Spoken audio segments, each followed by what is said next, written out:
હાલો દોસ્તો, કેમ છે? મજામાં? અને આપણે જો અત્યારે મસ્ત નિંદર કરીને ઉઠી ગયા છીએ અને તમે વિડીયોની રાહ જોતા હશો, કારણ કે આપણે ઘણા સમયથી વિડીયો બનાવ્યા નથી. તો આજે એમ થયું કે એક નાના અમથા ગામડામાં નાનું અમથું રિપેરિંગ આવ્યું છે, તો નાનો અમથો વિડીયો બનાવી નાખી. તો વિડીયો જોવા થઈ જાવ તૈયાર. થોડીક ક્ષણોમાં આપણે જઈએ ગામડે, જે ગોવિંદપુર ગામ આવેલું છે અહીંયા બાજુમાં, ત્યાં આપણે જવાના છીએ રિપેરિંગ કરવા. તો એક આરો સિસ્ટમ રિપેરિંગ કરવાનું છે, તો મસ્ત રિપેરિંગ કરીને આવીએ અને તમને અહીંયાની વાતાવરણની બધી માહિતી આપું. અને એક રસ્તામાં હનુમાનજી મહારાજનું મંદિર આવે છે, રોકડિયા હનુમાનજી મહારાજ. રોકડિયા હનુમાનજી મહારાજ એટલે તમે જ્યાં ક્યાંય રિપેરિંગમાં જાય તમારે પૈસા રોકડા પતી જાય, એટલે નામ રાખ્યું છે રોકડા હનુમાન. રોકડિયા હનુમાન નામ રાખેલું છે. મારે 17 વર્ષનો અનુભવ છે.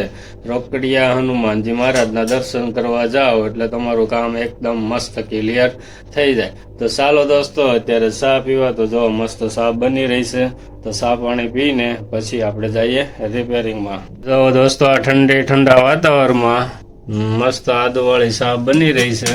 તો આદુ નખાઈ ગયું છે અને પછી મસાલો નાખ્યો. હે ઓલો ગરમ મસાલો એ નાખે ને, ડબલ બધું હાલે. તો અત્યારે ઠંડી લાગે નહીં. આ મસાલો થોડોક નાખ દે, સુગંધ આવી જોઈએ મસ્ત. વાહ ભાઈ વાહ. તો આપણે બનાવેલો છે આ સૂંઠ ને એલચીઓ બધું 4-5 જાતની મિશ્રણ કરીને મિક્સર કરી નાખ્યું છે આપણે, અને મસ્ત મસાલો બની ગયો છે. તો હવે જો મસ્ત ઠંડી ગરમ ચા બની ગઈ છે તૈયાર. તો દોસ્તો, તમને ચા પીવામાં કઈ મજા આવે? આદુવાળી ચા પીવાની મજા આવે કે મસાલાવાળી? તો કમેન્ટમાં સરસ કરી દેજો મસ્ત રીતે, નાનીમથી કમેન્ટ કે આદુવાળી કે મસાલાવાળી. કારણ કે મને ભાવે છે મસાલાવાળી ચા અને અમારે શ્રુતિના મમ્મીને ભાવે છે આદુવાળી ચા. એટલે અમારે બે વસ્તુ નાખવી પડે, એટલે બેયનું માન જળવાય રહે અને બેયને ચા પીવાની આવે મજા.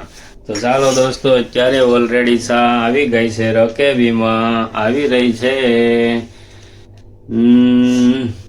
હાલ રકેબી ભરાઈ ગઈ છે. ત્યાં સુધીમાં વિડીયોને લાઈક કરી નાખો, ચેનલમાં નવા હોય તો સબસ્ક્રાઈબ કરી નાખો. અને ચાલો આપણે વધીએ ચા પાણી પીને વિડીયોમાં આગળ. ત્યાં સુધી બધાને હર હર મહાદેવ. હાલો દોસ્તો, તો ફાઇનલી આપણે પહોંચી ગયા છીએ રોકડનાથ હનુમાનજી મહારાજના મંદિરે, અને દર્શન કરતા જઈએ એટલે આપણું કામ થઈ જાય મસ્ત રીતે, સરસ રીતે પૂરું. અહીંના 17 વર્ષનો મારો અનુભવ છે. અહીંથી તમે દર્શન કરીને જાઓ એટલે તમારું મસ્ત રીતે કામ બધું પતી જાય, એવો અહીં હનુમાનજી મહારાજનો હાથ છે એમ કહો તો એમ. અને જો આપણી ગાડી ઓલરેડી થઈ ગઈ છે તૈયાર, અને આપણે જો ઠંડીના કપડાં પહેરી લીધા છે મસ્ત રીતે, એટલે ઠંડી બહુ લાગે નહીં અને ઠંડો પવન છે. તો જો તમને બહારથી દર્શન કરાવી દો ઓલરેડી. અત્યારે જો દોસ્તો લખેલું છે શ્રી રોકડનાથ હનુમાનજી મહારાજ. તો ચાલો આપણે જઈએ અંદર અને મસ્ત રીતે હનુમાનજી મહારાજના દર્શન કરીએ. જાળી ખોલી નાખીએ. જય શ્રી રામ, જય હનુમાનજી મહારાજ. જો મસ્ત જલેબી હનુમાનજી મહારાજને ધરાઈ ગઈ છે. ચાલો આપણે અહીંયા પણ દર્શન કરીએ. તો અહીંયા મહાકાલ બિરાજમાન છે. તો જય મહાકાલ. જો આ રીતનું મંદિર છે મસ્ત રીતે, સરસ રીતે, અને એકદમ રોડને ટચ થાય છે. તમે દલખાણિયા, ગોવિંદપુર, સુખપુર, ક્રાંગસા, કુબડા, ગોવિંદપુર ત્યાં જાઓ એટલે રોડ ઉપર એકદમ મંદિર આવેલું છે. અહીંયા બેસવાના બાકડા પણ છે. જય શ્રી રામ. ચાલો દોસ્તો, તો આપણે દર્શન કરીને નીકળીએ ગોવિંદપુરથી કુબડા. એટલે રસ્તામાં કુબડા આવે. આપણે કુબડા કોઈ વસ્તુ કામ છે નહીં, આપણે જવાનું છે ગોવિંદપુર, પણ જવાય કુબડા થઈને ગોવિંદપુર. અને ગોવિંદપુર કહેવાય કે જૂની કહેવત છે કે નિસોલમાં નેહડી અને ઘરમાં ગોવિંદપુર. તો એ ગોવિંદપુર આ એ ગામ જે કહેવત છે એ ગામ કહેવાય ઘરમાં આવેલું છે. તો ચાલો તમને ત્યાંનો થોડોક નજારો કાંઈ એવું સારો હશે તો બતાવીશ. ચાલો અત્યારે નીકળીએ ગોવિંદપુર. હાલો દોસ્તો, તો મસ્ત રીતે આપણે દર્શન કરી લીધા છે અને ઓલરેડી ગાડી શરૂ કરીને નીકળીએ આપણે આગળ. અને આગળ જઈએ એટલે બે રસ્તા તરે છે. એક જાય છે દલખાણિયા સાઈડ, અને ચાલો હું તમને બતાવી જ દઉં. જો દોસ્તો, તો આ જાય છે દલખાણિયા અને આ સાઈડ જાય છે ગોવિંદપુર. તો તમને બતાવી દઉં તો આપણે લખેલું છે અહીંયા બોર્ડ અને કિલોમીટર કાંઈ દર્શાવ્યા નથી. તો ગોવિંદપુર તો ખ્યાલ છે અહીંથી 8 કિલોમીટર થાય છે અને દલખાણીયા થાય છે અહીંથી 10 થી 12 કિલોમીટર અંદાજે તમને કહી દઉં છું દોસ્તો.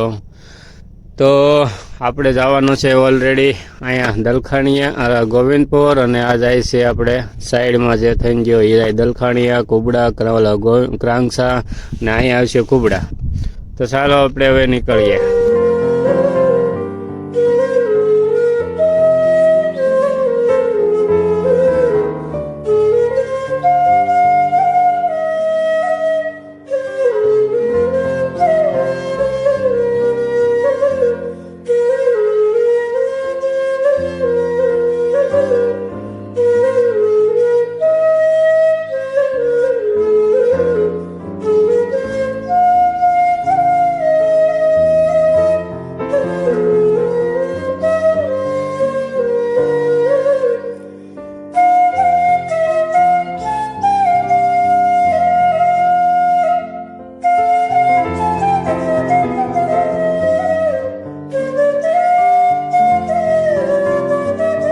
હાલો દોસ્તો, તો ફાઇનલી આપણે આવી ગયા છે. આ ફિલ્ટર ખોલી પણ નાખ્યું છે અને આમાં ફોલ્ડ નીકળ્યો છે. આ એસવી આવે તેનો અને આની અંદર એક મેમ્બ્રેન આવે તેનો. તે થોડીક વારમાં આપણે મેમ્બ્રેનને એસવી બદલાવી નાખવી અને પછી જોઈએ પાણી કેવું કે આવે છે.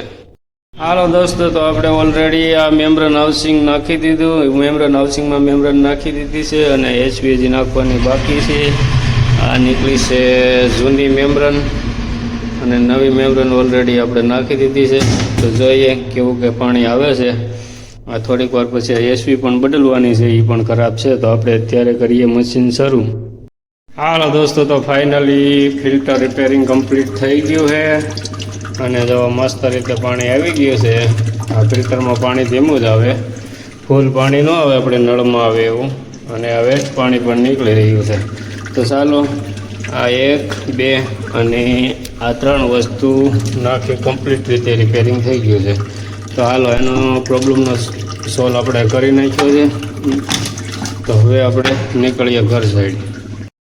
હાલો દોસ્તો, તો જો આ જોઈ રહ્યા છો તે જૂનવાણી એકદમ ડિઝાઇન. પહેલાં આવી ડિઝાઇન બહુ કરતા, એટલે જૂની તો નથી પણ આ ડિઝાઇનને કેટલા 20 વર્ષ 25 વર્ષ થઈ ગયા છે આ ડિઝાઇન કરીએ ને. આ ડિઝાઇન કરીને કેટલું થયું છે? 20-25 વર્ષ પહેલાં આવી ડિઝાઇન કરતા, પણ લાગી બહુ ટોપ મસ્ત રીતે. અત્યારે પીઓપી ને એવું બધું કરે છે પણ આની હારે ન હોય. પીઓપીમાં થોડોક ભેદ લાગે તો પીઓપી આવે હેઠી, આને કાંઈ થાય નહીં. આ પ્લાસ્ટર ટાઈપ મસ્ત કલર કરવામાં આવે. તો ચાલો દોસ્તો, ફાઇનલી આપણે જઈએ ઘરે.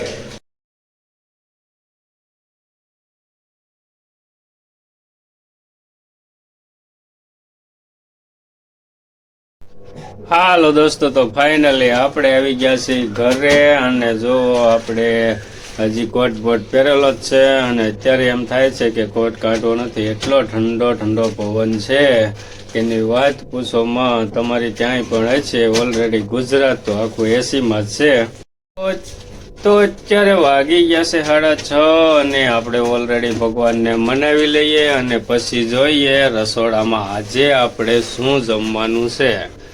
તો પછી તમને બતાવી દેવું અને જોઈશું, અને મસ્ત મસ્ત હશે તો તમને જમવા પણ બોલાવીશું. ચાલો દોસ્તો, તો આપણે અત્યારે ભગવાનને મનાવી લઈએ. હાલો દોસ્તો, તો ફાઇનલી ભગવાનના દીવાબત્તી થઈ ગયા છે. તો ભગવાનને મનાવી લીધા છે. તો ચાલો દોસ્તો, આજના કરો દર્શન. મસ્ત ભગવાન બેસી ગયા છે સરસ રીતે. અહીંયા છે ઓલરેડી અગરબત્તી પણ શરૂ. આશા કરું છું તમને સુગંધ આવતી છે અગરબત્તીની. મસ્ત મસ્ત સુગંધ આવી રહી છે. તો ચાલો દોસ્તો, આપણે જઈએ રસોડામાં, રસોડાની મુલાકાત લઈએ. હાલો દોસ્તો, તો ઓલરેડી આપણે આવી ગયા છીએ રસોડામાં. જો કાચવટમાં મેથી સુધારેલી પડી છે, એટલે એવું લાગે છે કે મેથીના થેપલા બનાવવાના છે. તો ચાલો આપણે જોઈએ આગળ હું એમાં નાખે છે ને કઈ રીતના બનાવે છે, આગળ વધીએ. હાલો દોસ્તો, તો ફાઇનલી એમાં લોટ સળાવવા મળ્યો છે.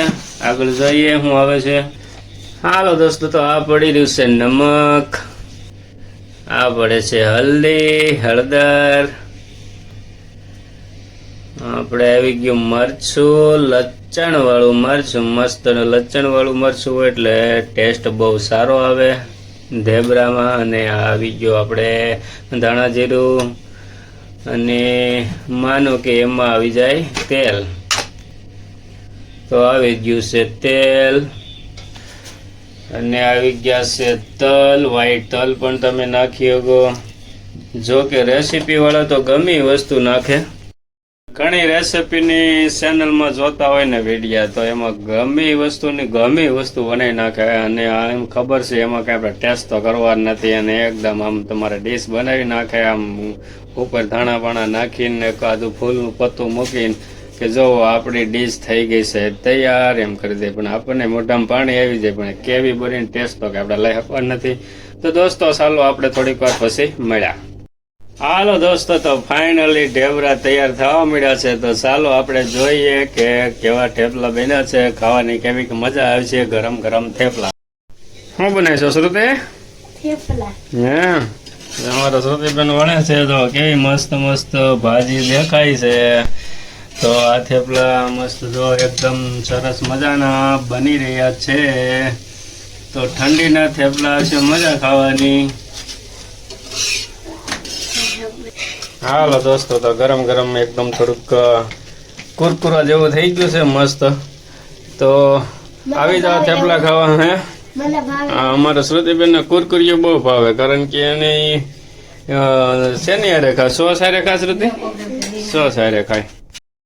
હાલો દોસ્તો, તો બાળકો ખાય ટમેટા સોસ હારે ખાય અને આપણે બનાવીશું મસ્ત મસ્ત સેવ ટમેટાનું શાક અને થેપલા, અને સાથે છે આપણે ગામડાની મસ્ત મસ્ત ઠંડી ઠંડી નહીં પણ અત્યારે ગરમ ગરમ છાશ, કારણ કે પવન જ એટલો ઠંડો છે કે એમાં ઠંડી છાશ તો હાલે એમ છે નહીં.